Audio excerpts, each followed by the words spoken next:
विद्यार्थी जीवन में एक लड़का नाम आर्यन और एक लड़की नाम सिमर एक ही कॉलेज में पढ़ रहे थे। आर्यन एक बेहद खुशमिजाज और उत्साही लड़का था, जबकि सिमर एक शांत, समझदार और सुंदर लड़की थी। दिन कॉलेज के एक लड़का का बर्थडे डे था जिसका नाम रवि था। रवि ने बर्थडे पार्टी का प्रोग्राम बनाया और सभी फ्रेंड को इनवाइट किया। पार्टी रात के 8 बजे शुरू हुई। पार्टी में सभी फ्रेंड पूरा एंजॉय कर रहे थे। आर्यन भी फुल मस्ती में था क्योंकि आर्यन को शोर शराबा, डांस और हंसी मजाक करने की आदत थी, किंतु दूसरी तरफ सिमर बिल्कुल अपोजिट थी। सिमर पार्टी में एक साइड सोफे पर बैठकर अपनी सहेलियों को एंजॉय करते देख रही थी और कोल्ड ड्रिंक पी रही थी क्योंकि सिमर को शोर शराबा पसंद नहीं था। सिमर सिर्फ अपनी सहेली पूजा के लिए पार्टी में आई थी। सिमर को सिर्फ किताबें और शांत माहौल पसंद था। अगली सुबह जब आर्यन कॉलेज गया तो उसने देखा कॉलेज में सभी लोग पार्टी की ही बातें कर रहे थे। आर्यन एक जगह पर खड़ा होकर अपनी नजर से अपने फ्रेंड को ढूंढ रहा था कि तभी अचानक किसी ने पीछे से हाथ मारा। आर्यन ने पीछे मुड़कर देखा तो पूजा ने हेलो बोला और साथ बैठकर बातें करने लगे। पूजा के साथ सिमर भी थी जो उन दिनों की बातें सुन रही थी। सिमर को आर्यन का बातें करने का तरीका बहुत अच्छा लग रहा था। सिमर आर्यन को शांत बैठकर तिरछी नजर से देख रही थी कि किसी बात पर पूजा ने आर्यन को योगा क्लास ज्वाइन करने की सलाह दी। आर्यन टाल मटोल करने लगा, तभी अचानक सिमर बोल पड़ी और योगा क्लास के बेनिफिट गिनती कराने लगी।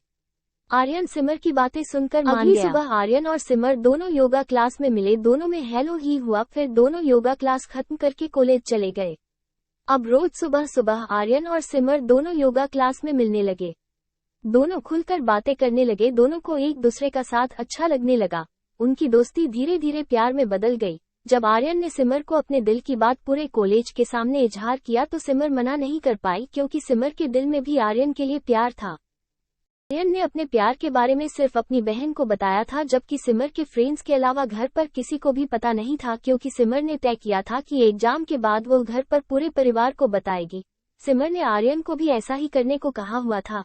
सिमर की समझदारी से आर्यन और सिमर दोनों की पढ़ाई पर कोई असर नहीं पड़ा। जल्द ही एग्जाम का टाइम आ गया। दोनों का एग्जाम बहुत अच्छा गया। दोनों ही बहुत खुश थे और अपने रिजल्ट का इंतजार कर रहे थे। सिमर और आर्यन दोनों पूरा एक महीना एक दूसरे को समझने में बिताए। 1 महीने बाद दोनों का रिजल्ट भी आ गया। दोनों का रिजल्ट अच्छा आया। फाइनल दोनों ने अपने प्यार के बारे में अपने अपने परिवार को बताने चले गए जैसा दोनों ने तय किया था। घर जाकर आर्यन ने अपने पेरेंट्स को सिमर के बारे में बताया। आर्यन की बहन ने भी पूरा सपोर्ट किया। तब जाकर आर्यन के पेरेंट्स सिमर के घर जाने को तैयार हुए, लेकिन आर्यन की मॉम ने कहा कि अगर लड़की मुझे पसंद होगी तभी रिश्ता आगे बढ़ेगा। आर्यन ने कहा ठीक है मॉम। आर्यन की मॉम का नाम शकुंतला था। दूसरी ओर सिमर ने भी आर्यन के बारे में अपने पेरेंट्स को बताया। सिमर की बातें सुनकर सिमर के पापा मिलने को तैयार थे, किंतु सिमर की मॉम आर्यन की फैमिली से मिलने से इनकार कर दिया। सिमर अपने पापा के कहने पर आर्यन को फैमिली के साथ इनवाइट करती है। सिमर की मोम का नाम सिमरन था। अगली सुबह सिमर के घर मेहमानों की आवभगत के लिए फुल तैयारी चल रही थी। घर के सभी बहुत खुश थे, केवल सिमर की मोम को छोड़कर।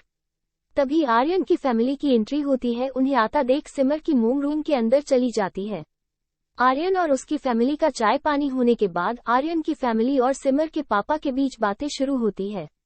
आर्यन की मोम और डैड जब सिमर को देखते हैं तो उन्हें बहुत पसंद आई और सिमर के पापा को भी आर्यन अच्छा लगता है। सिमर को देखने के बाद आर्यन की मोम कहती है कि बहन जी कहाँ है, नजर नहीं आ रही, और घर के चारों तरफ नजर घुमाती है। सिमर की मोम जब आवाज सुनती है तो सोचती कि आवाज कहाँ सुनी है, आवाज किसकी है। जानने के लिए रूम से बाहर आती सामने अपनी बचपन की सहेली को देखकर बोलती है शकु तू। सामने सिमरन को देखकर शकुंतला बोल पड़ी सिमी कहकर गले से लग जाती है। दोनों सहेलियां की आंखों में अंशु थे। कुछ देर बाद शकुंतला कहती है ये प्यारी लड़की तेरी है, हाँ ये हैंडसम लड़का मुझे बहुत पसंद है। फिर दोनों जोर जोर से हंसने लगती है।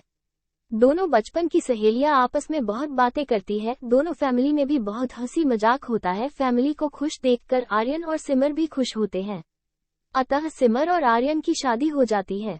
ऐसी प्यारी लव स्टोरी सुनने के लिए मेरे चैनल को सब्सक्राइब, लाइक और कमेंट तो जरूर करें कि आप लोगों को कहानी कैसी लग रही है। आप लोग किस तरह की कहानी सुनना चाहते हो जरूर बताएं। धन्यवाद।